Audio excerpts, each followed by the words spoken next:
In this video, I will show you how to reset Windows 11 display settings to default. This should be a quick and easy tutorial to follow, but before we do continue, please consider leaving a like on the video and also subscribing to the channel. I really do appreciate it. So if, like myself, your display setting is showing up not in the right scale or the icons are too big or something like that, then the way to reset this is from your desktop, you want to come down to your taskbar at the bottom, click onto the Windows Start icon, and you should see a settings option in your pinned apps. Now, if you don't see it here, you can use the search box at the top, type settings into here, and then open up settings underneath best match. Once you've got your settings opened, what you want to do is come over to the left hand side, click onto system on this menu here, and on system you should see a setting for display at the very top. So give that a click and that's going to take you into your display settings. Now what you need to do from here is come down to the scale and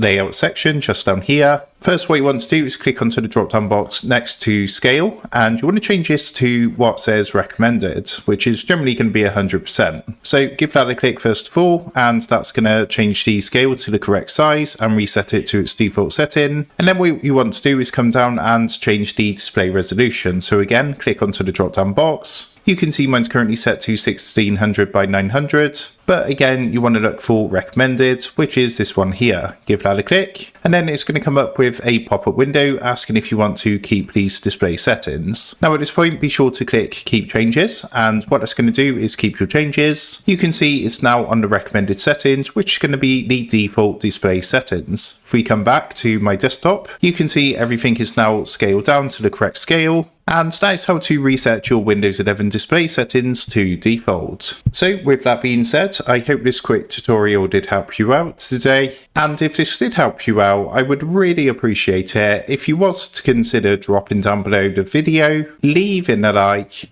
and also subscribing to the channel. With that being said, I just want to take a minute to thank you guys for watching this quick tutorial, and I will see you in the next video.